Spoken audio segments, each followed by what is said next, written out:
Olá, tudo bem? A partir de agora, estamos começando mais um programa Pense Nisso. O meu nome é Irineu Martins e gostaria, como das outras vezes eu tenho feito, antes de qualquer coisa, agradecer você por estar aí para nos incentivar nesta programação, nos incentivar neste canal que tende a estudar a Bíblia com o máximo de pessoas possível. E você estando aí nos incentiva neste trabalho, nesta obra. Eu estou com a Bíblia aqui em mãos e se você também puder ter uma Bíblia para que o nosso estudo seja mais enriquecido, seja mais proveitoso. Então, para estudarmos juntos a palavra de Deus, eu recomendo que você tenha uma Bíblia para fazermos a leitura juntos. Nós teremos alguns textos, considerações importantes a fazer, como das outras vezes. Este é o nosso 10º encontro e se você não assistiu os nossos programas anteriores, eu recomendo que o faça para que você fique mais inteirado, mais preparado nesses assuntos que estamos a tratar aqui. Nós, já há alguns encontros, temos falado sobre a ponta pequena que o livro de Daniel apresenta. Ali há profecias importantes desde o tempo do profeta Daniel até o tempo do fim.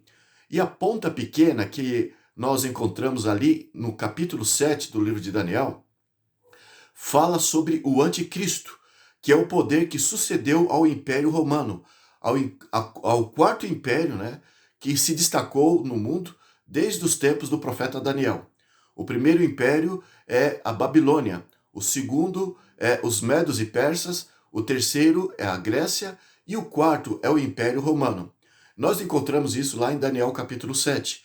Hoje, para esse 10º encontro, nós havíamos dito no encontro anterior que hoje nós entraríamos com este assunto para provar mais, para esclarecer mais, estudando o livro do Apocalipse. Porque, embora o livro do Apocalipse seja um livro escatológico, trata de assuntos, de acontecimentos finais, o livro do Apocalipse ele confirma e amplia o que está no livro de Daniel. É o mesmo assunto sendo tratado. Então nós havíamos prometido que hoje iríamos abordar o livro do Apocalipse para explicar sobre este poder que o livro de Daniel apresenta na figura de um chifre pequeno. Mas eu gostaria, na verdade, de adiar o estudo do Apocalipse, que fala sobre esse assunto, a partir do próximo programa. Porque é um assunto tão intenso, tão pesado, quando se fala desse chifre pequeno, do anticristo que apresenta ali, que eu gostaria de usar este programa para esclarecer mais o que foi dito no livro de Daniel, né? Para que, estando você mais preparado, mais inteirado sobre esse assunto, então que possamos recorrer ao livro do Apocalipse para se firmar mais ainda. Deus repete esse assunto, Deus insiste nesse assunto, né, nos livros proféticos de caráter escatológico, porque Deus quer nos deixar bem informados. O Apocalipse capítulo 18, verso 4, fala que nós devemos sair da Babilônia para não sermos participantes dos seus flagelos.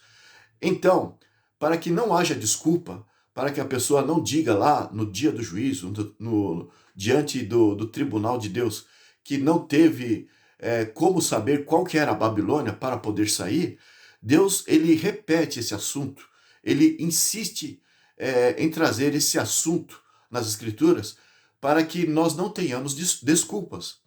Então Deus deixa muito claro o que é a Babilônia aos seus olhos no tempo do fim.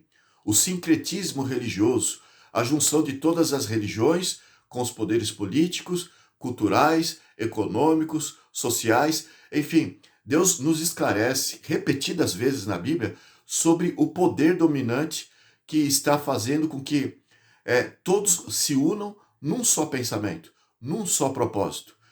De forma que, ao ter esclarecido de maneira cabal na Bíblia sobre o sistema predominante que Satanás usa para unir todos contra a palavra de Deus, contra os mandamentos de Deus, então Deus nos deixa bem esclarecido qual o poder que seria para que possamos ter condições de tomar uma decisão com base na orientação de Deus e sair obedecer ao chamado de Deus e sair da grande Babilônia espiritual.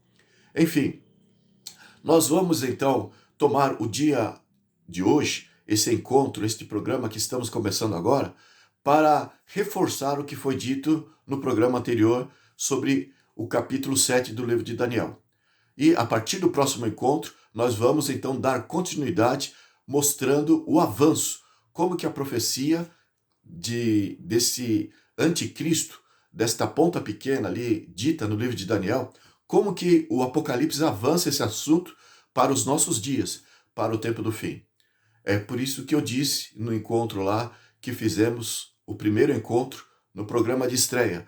A Bíblia é o livro mais antigo, mas também é o livro mais atual, porque é Deus que está trazendo as informações que encontramos na Bíblia. Enfim, vamos então reforçar o que foi dito lá no livro de Daniel, capítulo 7, no encontro passado. Nós explicamos que Deus fala dos poderes dominantes do mundo, e sempre o foco de Deus é sobre esses que estão fazendo a diferença, trazendo mudanças na política e na economia e na religião a nível global. E Deus, então, falando sobre isso, citou lá em Daniel 7 sobre a Babilônia. E para isso usou o capítulo 7, o verso 4. Apenas um versículo. Depois da Babilônia, ali no versículo 5, Deus fala sobre o segundo império que sucedeu a Babilônia, que foi os Medos e Persas. Somente o verso 5. O verso 4 falou da Babilônia, o verso 5 falou sobre os Medos e Persas. Quem sucedeu os Medos e Persas foi a Grécia. E ali Deus utiliza apenas o verso 6, o versículo 6 de Daniel 7. Um versículo para cada um desses reinos. Agora, quando Deus se reporta ao quarto império que dominou o mundo antigo, desde o ano de 168 a.C. e percorre até o tempo do fim, que é o Império Romano, o Reino de Roma, Deus usa praticamente 10 versículos, porque Deus está querendo trazer a nossa atenção para este quarto império, que desde antes de Cristo até os nossos dias está se destacando no mundo.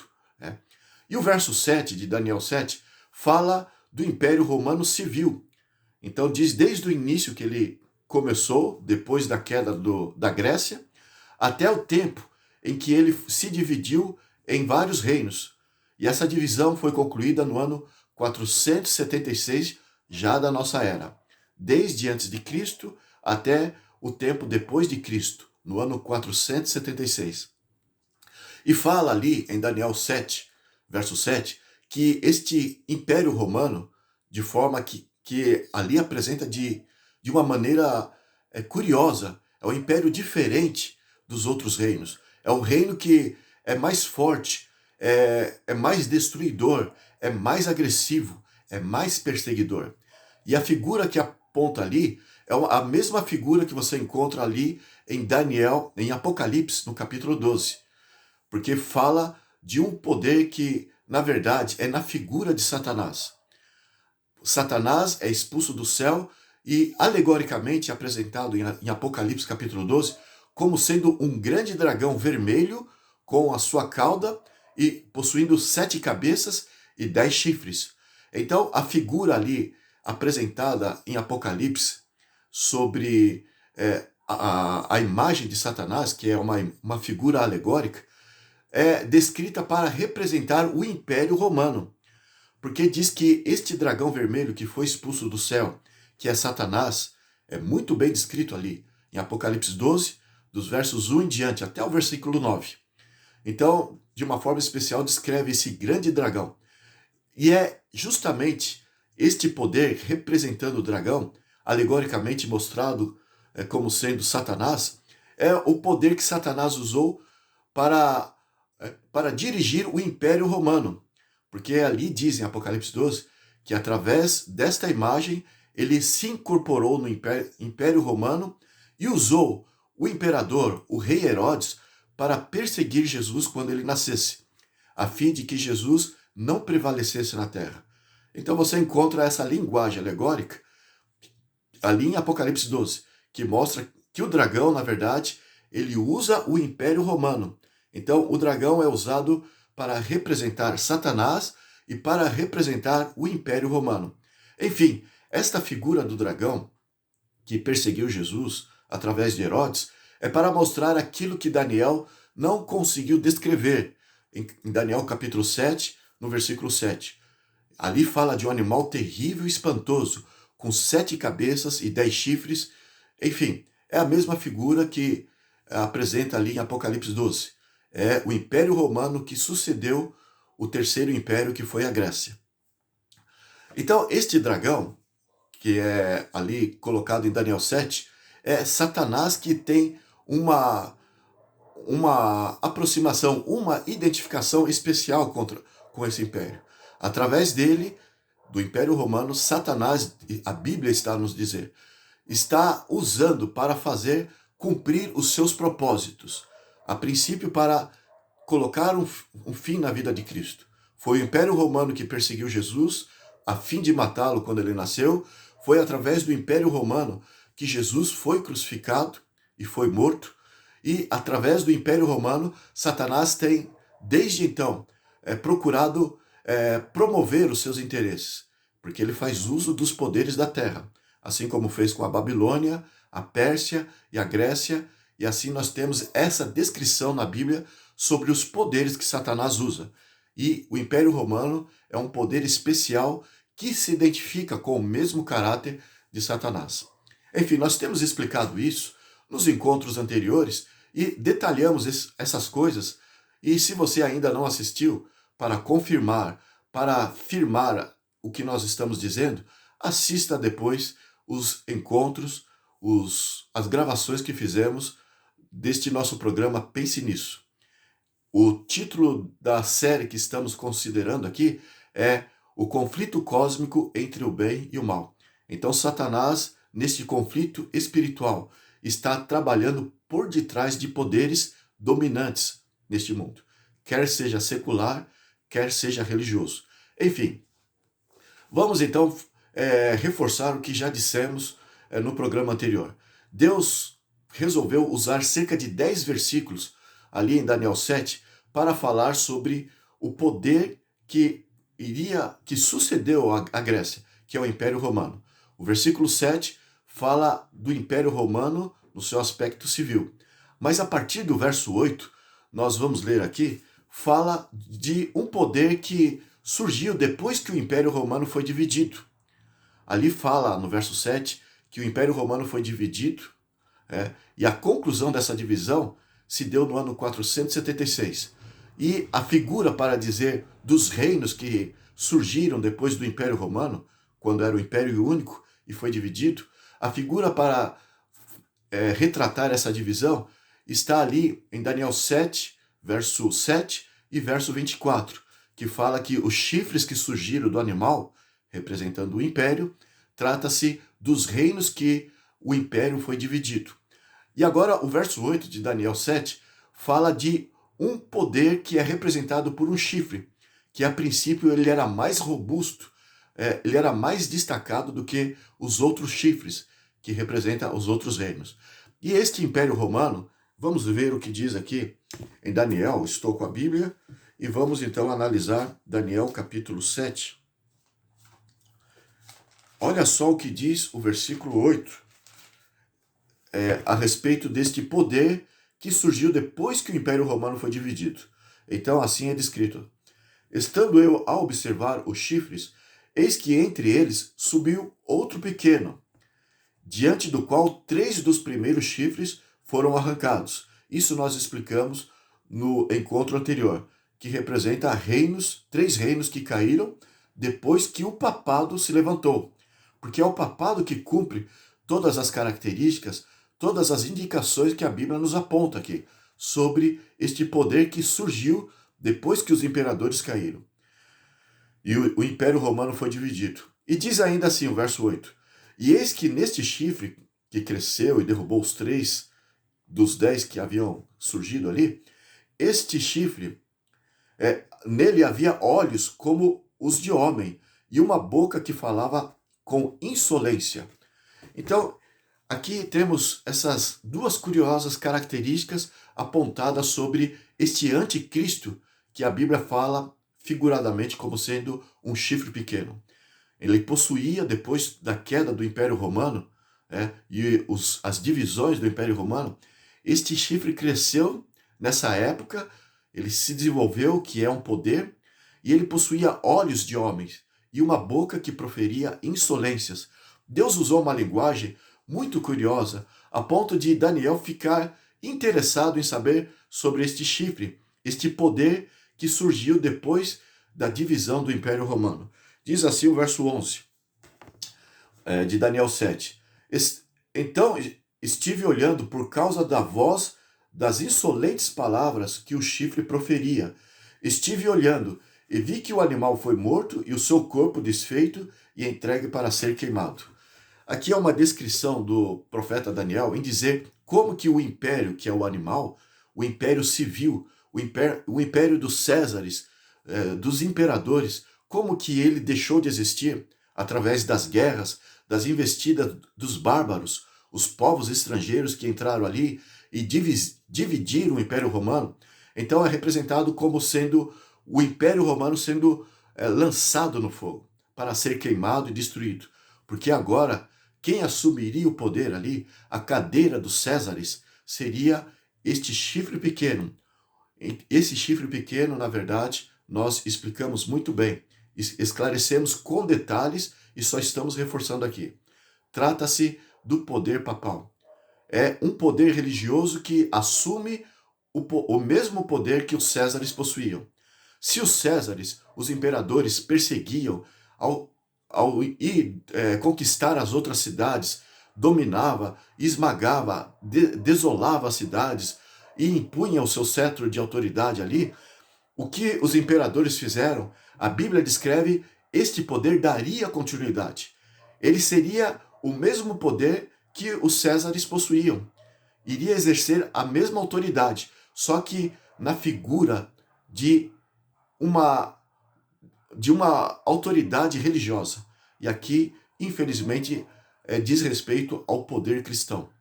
Um poder cristão, na verdade, corrompido, alterado. E aqui no capítulo 7 vai descrevendo só, destacando este poder que é o chifre pequeno, que surgiu depois da divisão do Império Romano. E Daniel quis saber sobre ele. E o anjo explicou, veja aqui no verso 25. Ali no verso 8 nós vimos, esse chifre pequeno possuía olhos, nós vamos esclarecer isso aqui, olhos como olhos de homem, e uma boca que proferia insolências. Lá no livro do Apocalipse, que fala sobre o mesmo poder, e nós vamos reforçar isso a partir do próximo encontro, essas palavras insolentes diz respeito a blasfêmias contra Deus. E aqui, agora o anjo explicando para Daniel sobre este chifre pequeno, diz assim no verso 25, ele proferirá palavras contra o Altíssimo. Veja, o anticristo, ele fala contra o Altíssimo, porque ele é o anticristo. Ele é aquele que se coloca contra Deus. É um instrumento de Satanás e a mesma atividade que Satanás tinha lá no céu e se propôs a exercer como inimigo, arqui-inimigo de Deus, agora ele usa esse poder na terra, este anticristo, para fazer cumprir os seus propósitos. Então, se Satanás está usando este poder, evidentemente, do jeito que Satanás fazia, era contra Cristo, falava contra o Altíssimo, no caso, contra Deus, aqui na terra, nas mãos de Satanás, este poder romano falaria contra o Altíssimo. É o anticristo. E ainda diz o verso 25, magoará os santos do Altíssimo. Ou seja, ele persegue aqueles que pertencem a Deus, ao Altíssimo. Ele é contra esses. E cuidará em mudar os tempos e a lei. Em outras palavras, ele também é contra a lei, contra a Constituição do Altíssimo. É aqui que nós vemos de uma forma destacada por que ele é o anticristo. Por que Satanás está usando de uma forma mais íntima este poder para fazer cumprir os seus ideais, os seus propósitos. O capítulo 8 de Daniel evidencia mais ainda as atividades especiais desse chifre pequeno. e nós não vamos analisar o capítulo 8. Vamos apenas ficar aqui neste capítulo 7 para reforçar o assunto. O fato é que aqui nós vimos aqui nesse verso 25 o que diz respeito a um poder usurpador. O que um poder usurpador faz? Ele fala contra o poder que foi vencido, que foi afastado. Proferirá palavras contra o Altíssimo, diz aqui. Ele persegue, ele tortura e prende e magoa aqueles que ainda são simpatizantes do poder afastado, do poder que foi vencido. E depois que ele persegue e magoa, ele fala contra a Constituição, contra as leis do poder que ele passou a dominar. Ele fala do poder que outrora pertencia ao outro soberano. Então, ele fala contra, persegue aqueles que fazem parte do poder anterior e estabelece novas leis. Aqui nós vemos as características de um poder usurpador. É justamente isso que o apóstolo Paulo fala deste poder, lá em 2 Tessalonicenses capítulo 2, os versos 3 e 4 e os versos subsequentes. O apóstolo Paulo fala deste poder que se colocaria no lugar de Deus. Algumas pessoas ficam olhando os evangélicos e pentecostais compraram as explicações que a Igreja Católica deu e eles se desviaram daquilo que a Bíblia, de forma clara, de forma insistente, está a nos apresentar sobre esse poder. Houve uma justificativa de um padre jesuíta. Na verdade, 2 jesuítas apresentaram argumentos para afastar a ideia de que o anticristo é o papado. Então, o primeiro jesuíta é Luís de Alcazar. Ele explicou que se trata lá do tempo de Antíoco Epifânio, antes de Cristo. Antes de Cristo, este poder que o livro de Daniel aponta. E já existe o Francisco Ribeira, que é o outro jesuíta, que apresenta a versão de que o anticristo vai surgir ali em algum estado ali, alguma nação da Europa, e vai ali se destacar no nosso futuro e vai chegar em Jerusalém, vai estabelecer uma certa paz entre palestinos e judeus, e ele vai depois se revelar como o anticristo. E Francisco Ribeira, que é um jesuíta também, apresentou essa teoria, mas ambos, Luís de Alcazar e Francisco Ribeira, colocaram esses pontos de vista e as igrejas evangélicas compraram a ideia deles e acham que o anticristo não é o papado. E é por isso que há uma aproximação de evangélicos e pentecostais. Hoje há uma aproximação, há uma união entre católicos e esse grupo de religiosos que se dizem cristãos. Mas, na verdade, eles se desviaram da orientação que Deus nos dá a respeito do poder. Lá em 2 Tessalonicenses, então, como eu estava dizendo, do capítulo 2, os versos 3 e 4, e assim os outros versos, o apóstolo Paulo fala da manifestação do anticristo antes da vinda de Jesus. E vamos ler ali o texto, só para usarmos as suas palavras. 2 Tessalonicenses, capítulo 2,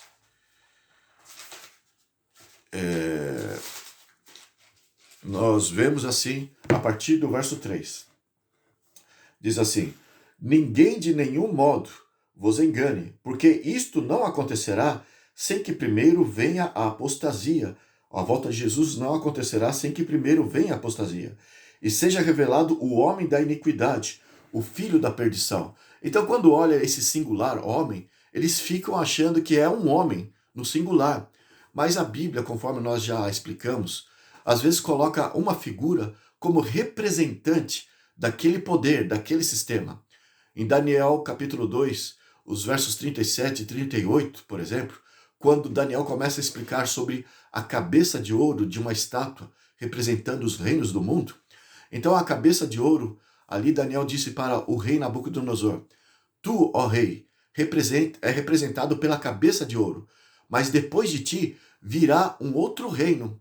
Então o assunto de Daniel, ao mencionar no singular o rei da Babilônia como representando a sendo representado pela cabeça de ouro, ele estava usando o rei da Babilônia apenas como um símbolo do reino babilônico. Tanto é que ele disse: depois de ti subirá um outro reino, que será, então, representado pelos peitos da estátua, que era, cada parte da estátua representava um reino que viria.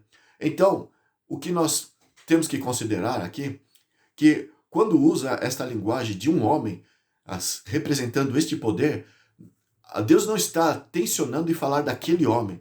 Ele está intencionado, ele está se referindo ao poder o qual ele ocupa a cadeira agora, o qual ele representa. E o apóstolo Paulo, então, faz esta menção aqui. O homem do pecado não significa, no singular, uma pessoa que virá para ser o anticristo, mas é o poder que ele representa. Este homem, no caso, que é o papado, conforme nós temos provado, ele iria se destacar no mundo antes que Jesus voltasse. E Paulo coloca isso olhando para o seu futuro.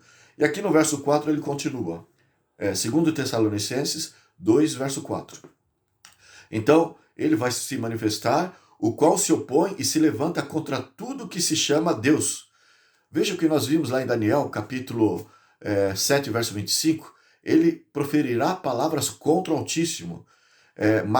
E aqui magoará os santos do Altíssimo e irá também mudar os tempos e a lei de Deus, porque o assunto ali não diz respeito às potestades da terra, mas ao poder celestial que é o Altíssimo.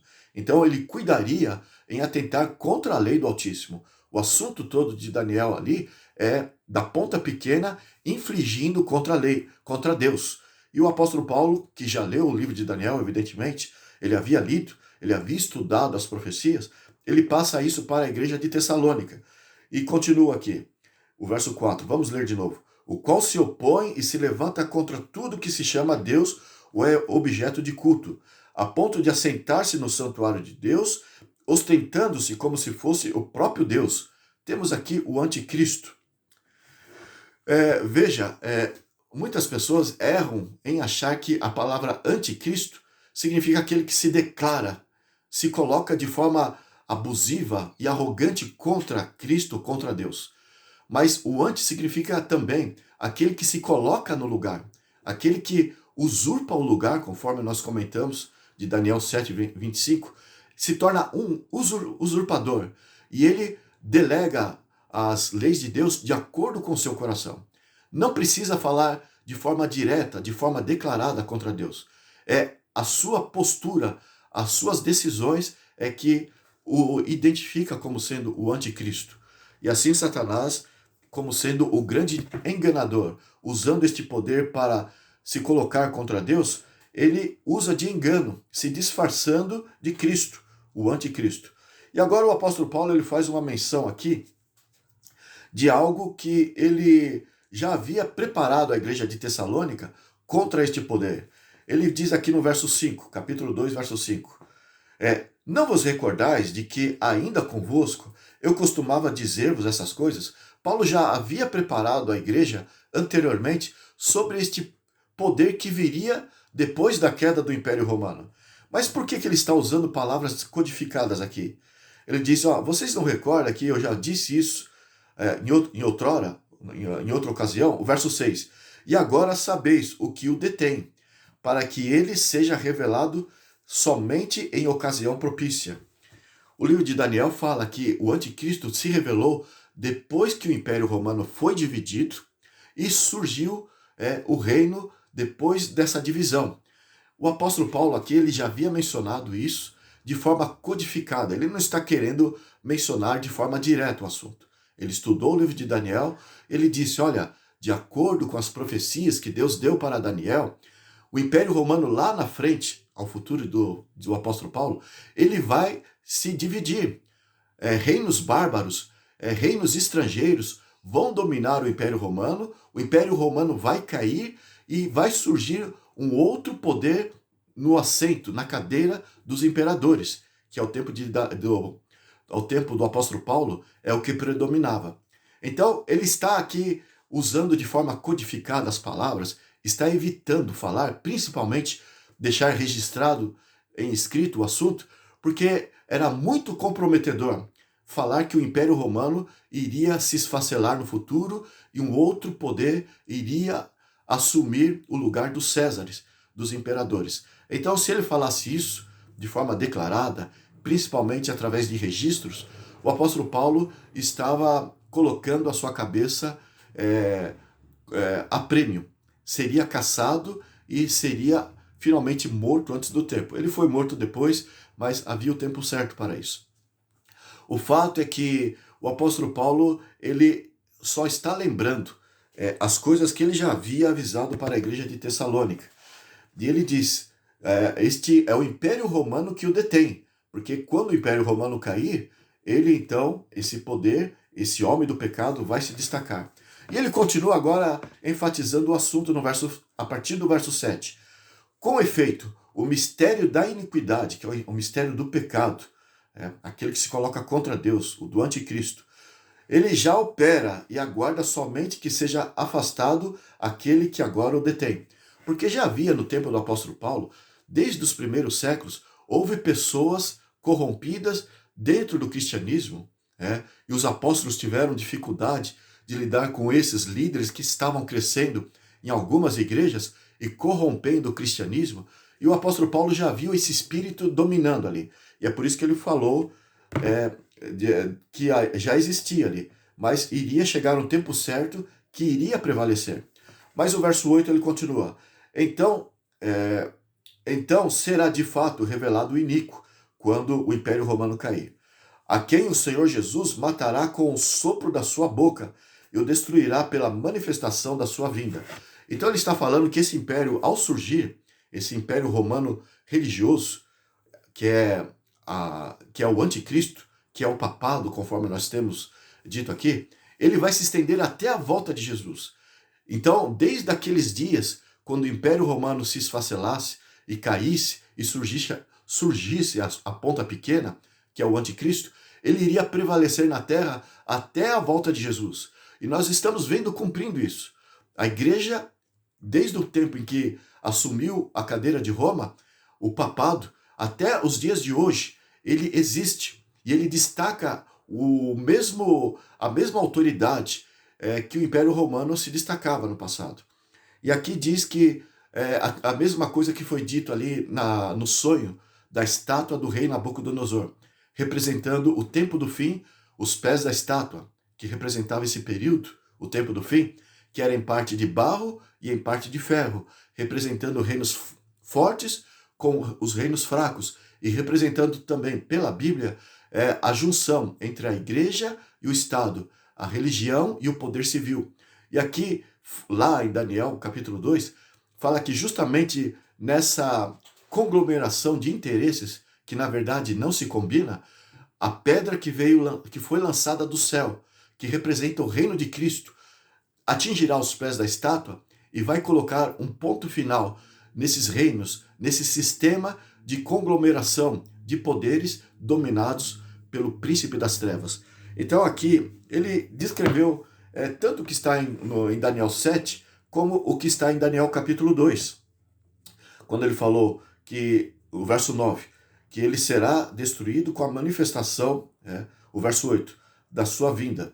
Agora o verso 9 ele continua. Ora, o aparecimento do iníquo é segundo a eficácia de Satanás. Lembra-se do dragão, que é a figura do Império Romano e a figura de Satanás. Então é Satanás que usa esse poder que é mascarado como um poder cristão, que dá sequência ao trono dos Césares. E diz assim, o verso 9 de novo. Ora, o aparecimento do iníquo é segundo a eficácia de Satanás, com todo o poder e sinais e prodígios da mentira. O capítulo 8 de Daniel explica que ele será astuto, e tudo que está dizendo aqui, o livro de Daniel, ele sintetizou do capítulo 2, o 7 e o 8 do livro de Daniel. Tudo que ele exerceria, aqui ele está colocando. E o verso 10 continua. E com todo o engano da injustiça aos que perecem. Ele vai enganar as pessoas no mundo todo. Como diz lá em Daniel capítulo 8. Porque não acolheram o amor da verdade para serem salvos. Por que as pessoas vão se perder diante deste poder que vai se destacar, né? E se destaca ainda nos dias de hoje. E só vai deixar de atuar no tempo da volta de Jesus, quando Jesus realmente se manifestar. Aqui diz que as pessoas não acolheram o amor da verdade para serem salvas. Então, o motivo de serem enganadas, de serem enveredadas por esse poder, é porque eles não acolheram o amor da verdade. Lembra que eu falei das igrejas nominalmente cristãs que dizem aquilo que os jesuítas, Luís de Alcazar ou Francisco Ribeira, ensinaram, desviando o assunto daquilo que a Bíblia diz? Esses estão incluídos, ensinando uma coisa que a Bíblia não ensina. O anticristo é aquilo, o anticristo é aquilo outro, e nós temos que olhar para a Síria, para os países islâmicos, temos que olhar o anticristo que vem lá da Europa, e ficam focando em direções erradas, porque Satanás, ele é especialista em interpretar de forma errada as escrituras e fazer com que as pessoas creiam, para que as pessoas não conheçam as orientações, as admoestações, as advertências que Deus dá com respeito ao poder que Satanás está a usar. E é por isso que lá em Apocalipse 13, verso 8, finalmente diz que toda a terra vai adorar a besta. Por quê? As pessoas se desviaram daquilo que Deus, com clareza, está orientando a respeito desse poder. E não vão atender o chamado de Apocalipse 18, verso 4. O chamado que diz, sai dela, povo meu. Por que vai sair da Babilônia? Por que vai sair dos encantos, do chamado do papado? Para que todos se unam. Por que vão obedecer o chamado do papado, ao invés de sair desse conglomerado que ele está a fazer? Porque estão a interpretar de forma errada o que as escrituras dizem. Mas veja, ainda continuando aqui o que o apóstolo Paulo falou para a igreja de Tessalônica. O verso 11, vamos repetir. É por este motivo, pois, que Deus lhes manda a operação do erro, porque não acolheram o amor da verdade, não se preocuparam com a verdade. Então, e eles dão crédito à mentira. E finalmente o verso 12 diz assim, a fim de serem julgados todos quanto não deram crédito à verdade, antes, pelo contrário, se deleitaram com a injustiça. Algumas versões diz se deleitaram com a iniquidade ou com a mentira. Então, as pessoas, infelizmente, no seu todo, mesmo tendo Bíblia em mãos, estão ensinando coisas pervertidas e fazem com que as pessoas se unam a este poder que a Bíblia condena como sendo o instrumento principal de Satanás que leva todos ao engano. Enfim, vamos analisar aqui o que as pessoas, por que elas erram em achar que esse chifre pequeno trata-se de ser o papado. Vamos tentar fazer uma consideração rápida do porquê que o Papa é tido pelos católicos como sendo, na verdade, aquele que tem autoridade sobre a igreja, como se Jesus tivesse delegado isso a ele. Em São Mateus capítulo 16, o verso que eles usam, o mais forte é esse. A partir do verso 13, nós lemos assim, e indo Jesus para os lados de Cesareia de Filipe, perguntou aos seus discípulos, quem diz o povo ser o filho do homem? E eles responderam, uns dizem João Batista, e outros Elias, e outros Jeremias, ou alguns dos profetas. Mas vós, continuou ele, Jesus continuou, quem dizeis que eu sou? Respondendo, Simão Pedro disse, tu és o Cristo, o Filho do Deus vivo. O verso 17. Então Jesus lhe afirmou, bem-aventurado és, Simão Barjonas, porque não foi carne e sangue que te revelou isso, mas meu Pai que está nos céus. O verso 18. Também eu te digo que tu és Pedro, e sobre esta pedra edificarei a minha igreja, e as portas do inferno não prevalecerão contra ela. Dar-te-ei as chaves do reino dos céus. O que ligares na terra terá sido ligado nos céus, e o que desligares na terra terá sido desligado nos céus. Aqui nós temos, então, o forte para os católicos dizerem, nós vemos aqui Pedro como sendo o primeiro Papa, porque ele fez essa confissão a Jesus naquela ocasião. Jesus então reconheceu ele como sendo a pedra, a rocha, na qual o próprio Cristo deu as chaves para que tudo que ele ligar da terra será ligado no céu, e tudo que na terra ele desligar, será desligado no céu. Deu a decisão das coisas espirituais nas mãos de Pedro. Isso é a interpretação da Igreja Católica. No entanto, isso não procede. Em Isaías capítulo 28, os versos 10 e 13, ali diz como que se deve estudar a Bíblia. Ali diz assim: assim, pois, lhe será a palavra de Deus. Será preceito sobre preceito, regra sobre regra, um pouco aqui, um pouco ali. Enfim, fazendo esta pesquisa de comparar textos com contextos, nós vemos que não só este texto da Bíblia, mas existem muitas partes da Bíblia que, ao proceder desta maneira, nós vamos descobrir o que Deus fala num todo, em toda a Bíblia. Quando faz menção do mesmo tema, do mesmo assunto, em outros textos da Bíblia, nós vamos comparar e ajuntar os textos e chegaremos a um denominador comum. Nós vamos entender o que a Bíblia realmente defende a respeito. E no caso aqui, a rocha em toda a Bíblia é Cristo. A pedra que a Bíblia defende em toda a Bíblia é Cristo, não Pedro. Até renomados católicos do passado, padres e líderes do catolicismo, deixaram registrados este fato, que Jesus reconheceu a rocha como sendo aquela confissão que Pedro havia feito. Em outras palavras, Pedro disse, tu és o Cristo, o Filho do Deus vivo. E a preocupação de Jesus em todo o tema é a respeito da sua imagem. Ele chegou perguntando para os discípulos, o que as pessoas dizem a meu respeito? E depois perguntou para os discípulos, o que vocês dizem a meu respeito? Então, a rocha, na verdade, diz respeito àquela confissão que Pedro havia alegado. E um detalhe aqui, Pedro só confessou isso, Jesus deixou bem claro, porque o Espírito Santo, da parte de Deus, é quem revelou isso para Pedro. Porque nós, por nós mesmos, somos incapazes de identificarmos a verdade de Deus. Então, é Cristo que é a rocha. Em toda a Bíblia defende isso. A pedra que desceu lá do céu, conforme nós mencionamos aqui em Daniel capítulo 2, na figura de uma pedra, uma rocha, que atingiu os pés da estátua e destruiu os reinos deste mundo, é o reino de Cristo.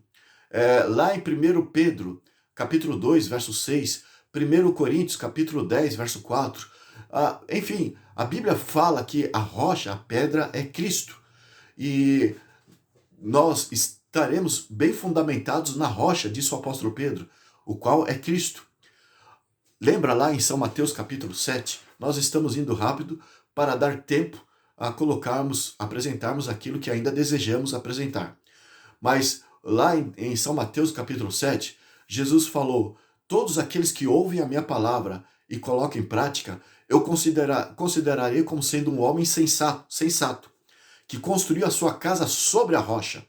Então, ouvir a palavra de Cristo e colocar em prática é o mesmo de você edificar sobre a rocha, que a palavra de Cristo é como se fosse Cristo, porque ele e a sua palavra é uma coisa só. Ele disse isso em São João capítulo 5, verso 39.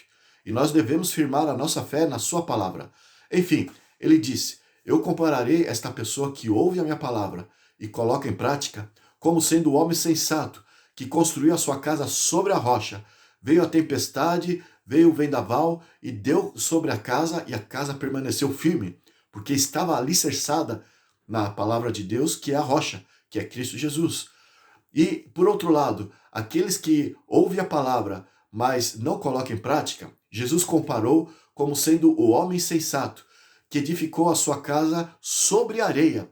E a areia representa aquilo que é maleável, flexível, inconstante, aquilo que é frágil, não tem sustentação.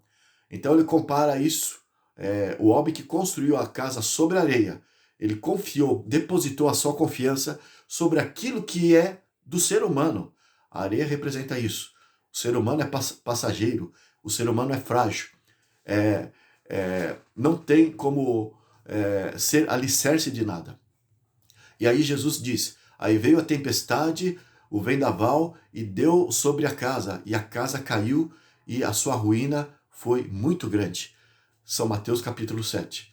Já em Jeremias, capítulo 17, verso 9, verso 5 diz: Maldito o homem que confia no homem, que faz do seu braço a sua fortaleza, que confia nas suas orientações, nos seus ensinos.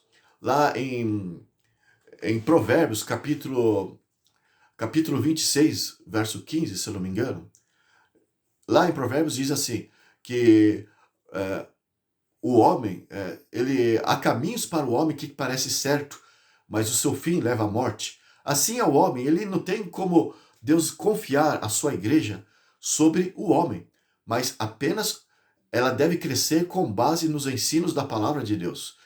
Lá em Salmos capítulo 53, verso 5, capítulo 51, verso 5, o salmista Davi diz: em pecado me concebeu minha mãe. Ele é todo pecado, ele já nasce voltado com a natureza pecaminosa, ele já nasce com essa natureza, ele já nasce com propensões à corrupção. No capítulo 53, dos versos 2 em diante, confirma isso. Não há ninguém que entenda, não há ninguém que por si mesmo busque a Deus. É só o Espírito Santo e a Bíblia que pode reger as Escrituras. E Deus não poderia então confiar a sua igreja às mãos de um homem. E Pedro, principalmente, que era um homem tão frágil, comparando com os demais discípulos, ele era, sim, impetuoso. Ele se projetava mais do que os outros discípulos. Mas isso é uma personalidade de Pedro que não dá motivo para Jesus confiar a sua igreja para ele. É por isso que aqui ele se projetou. É por isso que aqui, nessa ocasião, em São Mateus capítulo 16, Pedro ele se adiantou dizendo para Jesus: eu digo para as pessoas que tu és o Cristo, o Filho de Deus vivo. Ele foi mais rápido que os outros discípulos, porque ele tinha essa personalidade. No entanto, ele era muito frágil. Tanto é que Jesus, pouco tempo depois, ao ter sido pego pelos soldados romanos, Pedro negou Jesus 3 vezes, mesmo Jesus tendo avisado a Pedro. Mas a sua profissão de fé era teórica. Ele era muito frágil e não conseguia enxergar a sua fragilidade. E Jesus abriu os olhos dele: Pedro, você é muito fraco. Você vai me negar e os outros discípulos também vão me negar. Todos são iguais. A propósito, o que está ocorrido lá em São Mateus capítulo 16, quando Jesus perguntou aos discípulos a respeito da sua pessoa, é porque justamente havia necessidade de Jesus firmar a fé dos discípulos, porque logo depois ele seria pego pelos soldados romanos para ser crucificado. E os discípulos iriam se dispersar de medo naquela ocasião. E Jesus queria saber realmente se eles acreditavam de fato se ele era o Messias ou não, se ele era o Cristo ou não. É por isso que ele fez aquele interrogatório aos discípulos. O importante era saber se os discípulos acreditavam mesmo se ele era o Messias. Mas mesmo eles confessando, conforme Pedro disse ali, eles fugiram na hora em que Jesus foi pego. Bem, agora Jesus falou para Pedro: tu és Pedro, e sobre esta pedra edificarei a minha igreja. O que significa a palavra Pedro no grego? A palavra Pedro, esse nome, simboliza um seixo, uma fagulha, um pedregulho. Então, é uma pequena pedra que Jesus se reportou ao olhar para Pedro e aproveitou a oportunidade da confissão que Pedro fez e usou Pedro como uma ilustração do que seria os componentes da sua igreja. Como iria a igreja dele ser edificada? Iria ser edificada sobre a rocha, sobre a pedra, que é aquela confissão que Pedro fez. E muitos católicos reconhecem que a rocha, a pedra indicada ali, diz respeito à confissão, diz respeito à pessoa de Cristo. O que importa é a confissão de Pedro. Então Jesus usou Pedro como modelo. É por isso que falou: tu és Pedro, você é uma fagulha, você faz parte daqueles que serão partes da minha igreja. E sobre esta rocha, esta confissão que fizeste, Pedro, eu vou edificar a minha igreja. Então, do jeito que você me defendeu, a minha igreja há de me defender. Do jeito que o Espírito de Deus usou você para fazer essa confissão, a minha igreja também terá o Espírito de Deus para poder me representar na terra. Deus deixou a Bíblia e o Espírito Santo para guiar a igreja.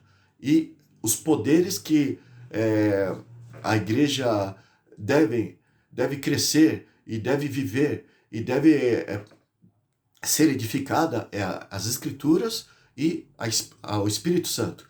É isso que a Bíblia defende, é isso que a Bíblia traz. E se não entendermos isso, olhando os contextos, nós vamos ficar apenas neste verso e vamos ter a intenção, como os católicos têm, de que Pedro recebeu as chaves do reino dos céus para ligar as pessoas da terra ao céu ou desligar conforme ele bem quer. O homem é frágil, é pecador. Deus não confiaria a sua igreja nas mãos do homem.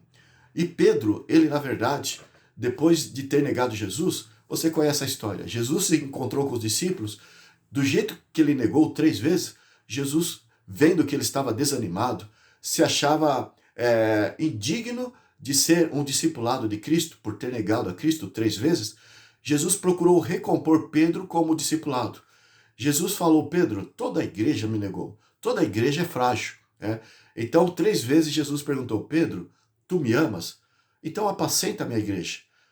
Então Jesus, ele não estava querendo colocar Pedro para guiar a igreja. Ele estava tentando recuperar Pedro, que estava desanimado ali. Havia até voltado à atividade de pescador. Ele queria abandonar a carreira de discipulado. E Jesus, para recompor Pedro, por ter negado Jesus, estava desanimado, ele 3 vezes fez a pergunta: se você me ama, apacenta minhas ovelhas.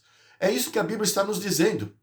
Lá em Atos capítulo 10, este Pedro frágil, ele foi até a casa de Cornélio, que é um gentil, e ali o apóstolo Pedro falou alguma coisa de Deus para Cornélio. Cornélio ficou tão maravilhado que ele quis se ajoelhar perante Pedro. E Pedro repreendeu Cornélio: olha, não faça isso, que eu estou no mesmo nível que você. Eu sou homem como todos os demais. Então, Pedro não aceitou que se ajoelhasse diante dele aqueles a quem a igreja fala que Jesus constituiu como sendo o primeiro Papa. Lá em Apocalipse, no capítulo 19, o capítulo 19, o verso 10, o capítulo 22, o verso 8 e o verso 9, em 2 vezes, João, que escreveu o Apocalipse, em 2 vezes, porque a tendência do homem é realmente, quando vê algo que suplanta, que é magnífico, que é maravilhoso, e dá a impressão de que é Deus ali, então o homem, a sua tendência é cair de joelho e querer prestar adoração. E lá em Apocalipse 19, verso 10, quando João, que escreveu o Apocalipse, viu o anjo Gabriel na sua glória, que o anjo estava ali passando uma informação sobre Deus, ele quis se prostrar e adorar o anjo. Apocalipse 19, verso 10. E o anjo levantou ele e disse: não faça isso. Eu sou uma criatura assim como você. É diferente no seu brilho, na sua glória, mas toda criatura não deve receber adoração. Não se deve prostrar e adorar como se fosse uma divindade. Então o anjo repreendeu essa atitude de João. Mas posteriormente, no capítulo 22 de Apocalipse, os versos 8 e 9, ele quis fazer isso de novo. Ele se esqueceu, porque a natureza humana é assim. Se a pessoa não fica meditando nas orientações de Deus, ela acaba esquecendo e comete o erro por ter se esquecido do que Deus falou.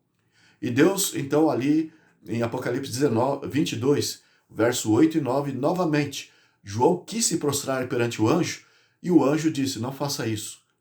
Eu estou no mesmo nível que você. Então, o que significa o chifre pequeno lá, que nós vimos ali em Daniel capítulo 7, verso 7.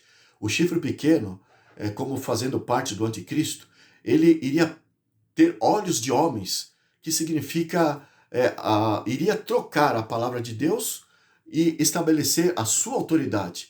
Iria afastar os ensinos de Deus, que tende a salvar o homem do pecado, abrir os olhos do homem contra o mal, iria afastar esses ensinos de Deus, substituir a palavra de Deus e impor as suas tradições no lugar do que Deus ensina. E o homem, ele corrompe aquilo que é de Deus. E o chifre pequeno, ele faria isso. Antes de considerar realmente o que os homens fazem com a palavra de Deus, cumprindo isso que o papado fez? Vamos ver mais um texto aqui sobre a natureza do homem. Está em Jó, no capítulo 15, dos versos 14 em diante, diz assim: Que é o homem para que seja puro, e o que nasce de mulher para ser justo? Eis que Deus não confia nem nos seus santos, nem os céus são puros aos seus olhos, quanto menos o homem que é abominável e corrupto e que bebe a iniquidade como a água. Deus não pode confiar no homem porque ele é isso, o que acabamos de ler da palavra de Deus. Ele não iria edificar a sua igreja sobre uma entidade que é o ser humano, que já nasce em pecado, que tem inclinações para o pecado, que sem o Espírito Santo é incapaz de conhecer a verdade que as Escrituras, mesmo lendo a Bíblia, sem o Espírito Santo, ele é incapaz de entender o que a Bíblia diz. Então, tanto a Bíblia com o Espírito Santo é o que vai fazer com que a igreja seja um instrumento de Deus na terra. Mas fora isso, o ser humano não é digno de confiança.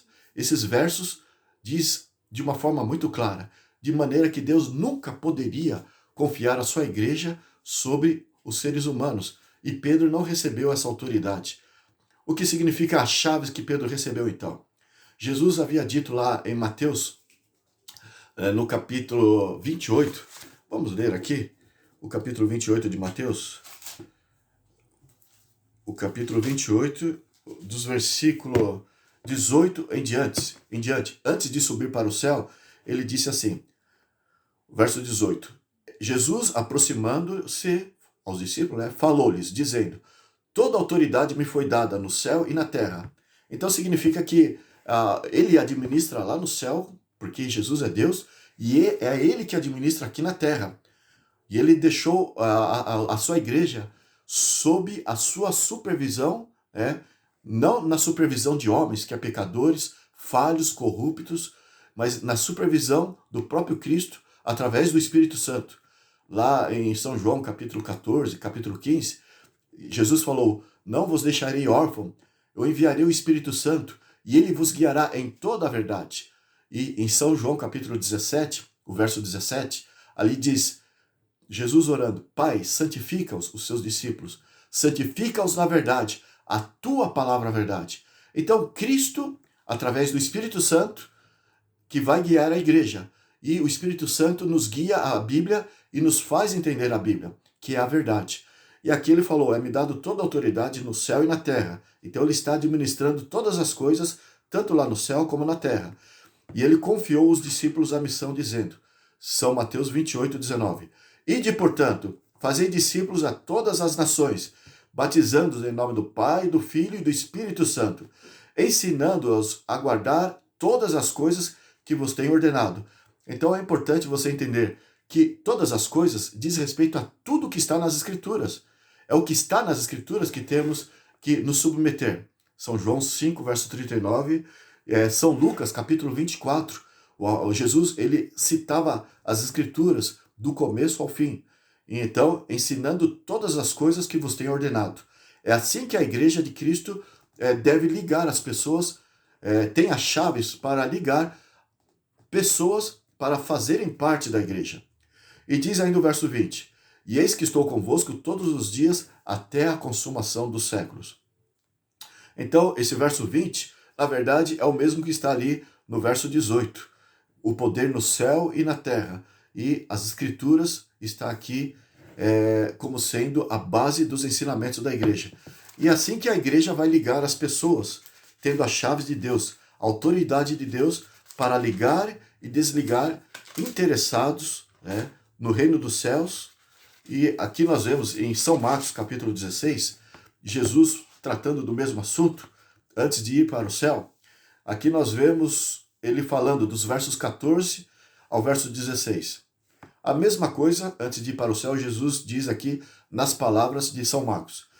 Finalmente apareceu Jesus aos 11, porque Judas estava fora, quando estavam à mesa, e censurou-lhes a incredulidade e a dureza do coração.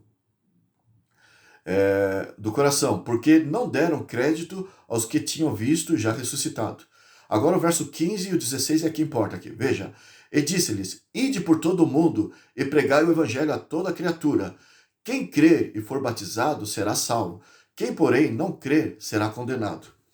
Aqui, então, subentende a igreja possuindo as chaves, conforme foi mencionado em Mateus capítulo 16. Pedro foi representado como sendo parte da igreja. Então, porque ele confessou Jesus naquela ocasião, a sua igreja então deveria ter essa postura que Pedro demonstrou ali. Deveria confessar, deveria usar a Bíblia, deveria ter o Espírito Santo. E debaixo desses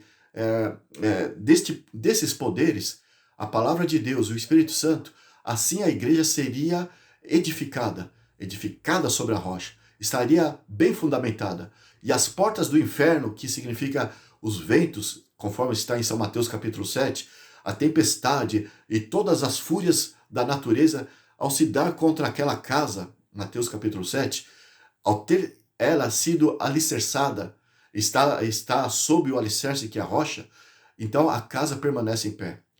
Agora, pegando esta ideia para o que está em Mateus capítulo 16, é o que Jesus disse: as portas do inferno não prevalecerão contra ela. E aqui, o ligar na igreja e o desligar do céu, né, é a mesma coisa, ligar e desligar, é o poder que a igreja tem com base na autoridade da Bíblia e a guia do Espírito Santo. É por isso que Jesus falou: debaixo deste poder, quem crer e for batizado será salvo. Quem, porém, não crer será condenado.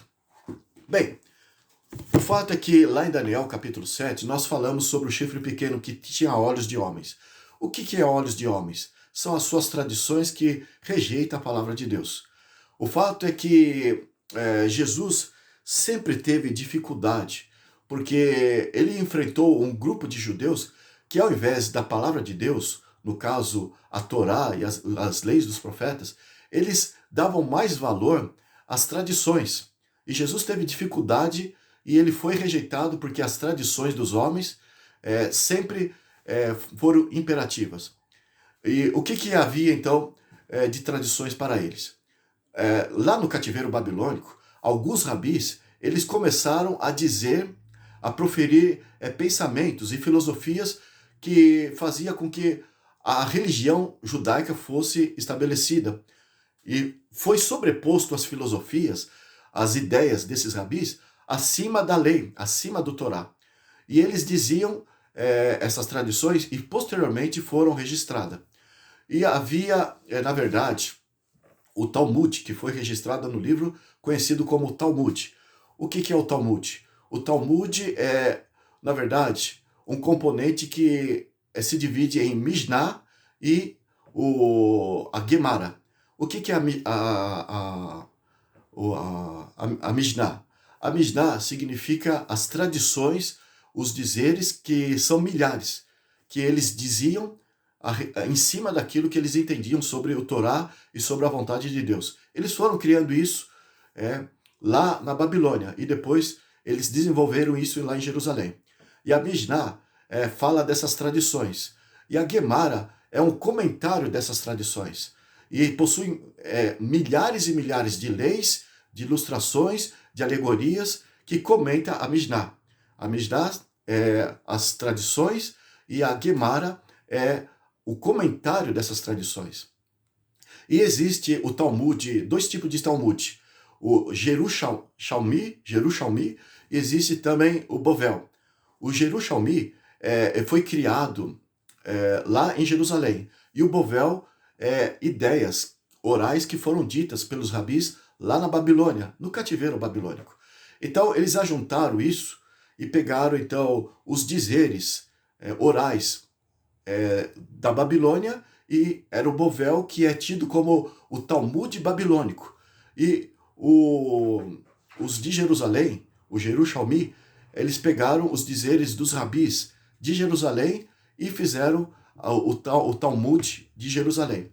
Enfim, eu apresentei aqui como é que foi formado o Talmud, que são os registros das tradições dos judeus que está acima da palavra de Deus. E Jesus teve dificuldade, teve que lidar com esses que valorizavam mais as tradições do que a própria palavra de Deus. Para você ter ideia, Diz ali no Talmud que os rabinos, eles possuíam vários discípulos. E esses discípulos, na verdade, havia, por exemplo, Hillel, que é um desses rabi, que havia 80 discípulos. E desses 80 discípulos, 30 deles possuíam a mesma glória de Moisés, sentavam na mesma cadeira de Moisés. E desses 30, havia 20 que eram moderadamente sábios. Mas todos esses 30, diz o livro do Talmud, que ao terem a mesma glória, o mesmo status de Moisés, eles tinham autoridade de fazer o sol, a terra parar, assim como Josué, no tempo de Josué, a terra parou e o tempo se estendeu. Então diz o Talmud que esses discípulos de Hillel podia fazer com que o sol parasse, na linguagem deles, que na verdade é a terra, porque eles tinham o mesmo status, a mesma autoridade de Moisés. Mas havia, dentre de todos esses, 20 que eram moderadamente sábios, mas o mais sábio era Josué. E esse Josué, na verdade, ele diz a tradição que quando ele lia a lei, o Torá, se um pássaro voasse sobre a sua cabeça, ele era imediatamente fulminado. Para você ter uma ideia como que eram as tradições que suplantava para os judeus a palavra de Deus. Eles inventaram essas superstições, essas ideias, os rabis, para poder conseguir destaque. E eles foram aumentando mais e mais esses ensinos. E ensinava ali que o rabi, ele tinha até autoridade mais do que os pais. Por exemplo, diz ali o Talmud que se um pai e um rabi estivesse carregando alguma carga, o filho daquele pai aparecesse, deveria, antes de ajudar o pai, deveria ajudar o rabi, porque o rabi era mais importante do que o pai. Assim, eles transgrediam o mandamento de Deus por valorizar o rabi mais do que o próprio pai, porque o mandamento diz: honra teu pai e a tua mãe para que prolongue os teus dias na terra. Se eu não me engano, está em Êxodo capítulo 20, verso 12. Se você for olhar a descrição que Jesus dá lá em São Mateus, capítulo 23, você vai ver que Jesus estava lidando com essa classe de rabinos que atrapalhavam a sua obra. Eles achavam que podiam sentar na cadeira de Moisés e ministrar a palavra de Deus com muita autoridade. Eu tenho aqui uma parte, eu vou ler aqui, do que eles dizem a respeito da autoridade que eles possuíam. Diz assim lá do Talmud: não há honra maior do que honrar um rabi.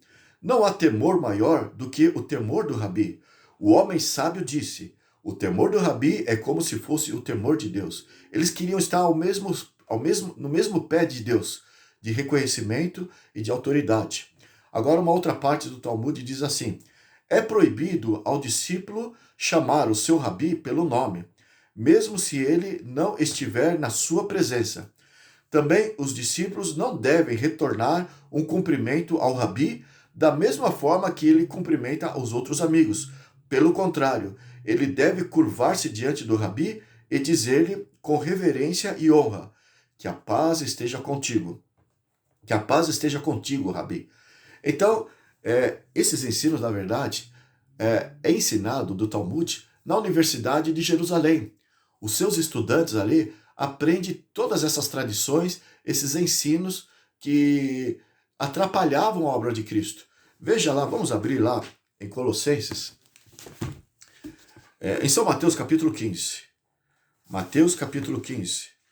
Mesmo eu correndo aqui, eu estou achando que não vou ter tempo, mas o assunto ele é tão interessante sobre a atividade da ponta pequena, o anticristo, que eu estou dando, na verdade, aqui uma introdução daquilo que eu queria falar a respeito das atividades do papado, que cumpre esse modelo de homens que se desviaram da palavra de Deus, esses judeus, e atrapalharam a obra de Cristo, se tornaram contra Cristo naqueles dias. Mas vamos ver aqui em São Mateus capítulo 15, Jesus dizendo assim, a partir do verso 1 em diante. Diz assim: então vieram de Jerusalém a Jesus alguns fariseus e escribas e perguntaram: por que transgredis os teus discípulos a tradição dos anciãos? Veja, eles tinham a religião deles embasada em tradições. Jesus não transgredia a lei de Deus. Até o modo de guardar o sábado não era aquilo que Deus havia ensinado e era aquilo que Deus queria. Eles transgrediram as leis de Deus através daquilo que eles complementaram, aquilo que eles acrescentaram à lei de Deus. Para proteger a palavra de Deus, então eles colocaram as suas tradições. E aqui está uma delas. Por que transgride os teus discípulos? Verso 1. São Mateus capítulo 15, verso 1. Por que transgride os seus discípulos a tradição dos anciãos? Pois não lavam as mãos quando comem. Então eles, entre tantas tradições que o Talmud ensina, aqui está o assunto do lavar as mãos. E diz assim o verso 3. Ele, porém, lhes respondeu: por que transgredis vós também o mandamento de Deus por causa da vossa tradição? Então, o verso 4. Porque Deus ordenou: honra teu pai e a tua mãe, e quem amaldicer o seu pai ou a sua mãe, seja punido de morte. O verso 5. Mas vós dizeis: se alguém disser a seu pai ou a sua mãe, é oferta ao Senhor aquilo que poderia aproveitar de mim. Então, verso 6, esse jamais honrará o seu pai e a sua mãe. E assim invalidaste a palavra de Deus por causa da vossa tradição. Então, o verso 7, Jesus chamava eles de hipócritas. Hipócritas, bem profetizou Isaías a vosso respeito, dizendo: o povo me honra com os lábios, mas o seu coração está longe de mim. O verso 9, e em vão me adoram, ensinando doutrinas que são preceitos de homens. E tendo convocado a multidão, lhes disse, ouvi e entendei. Então Jesus queria, na verdade, ensinar à multidão coisas que ia contra os ensinos dos fariseus, dos saduceus, dos príncipes de Israel, que eles valorizavam mais a tradição. E eles invalidavam os mandamentos de Deus. E Jesus queria defender a palavra de Deus, os mandamentos de Deus, mas finalmente Jesus foi crucificado porque eles tinham essa postura. Vamos ver aqui em Colossenses, capítulo 2. Colossenses, capítulo 2. Estou ainda só preparando o terreno que, na verdade, seremos obrigados a dar continuidade, mas já adentraremos no próximo encontro no livro do Apocalipse para esclarecer o assunto do anticristo, conforme nós já havíamos dito no encontro anterior.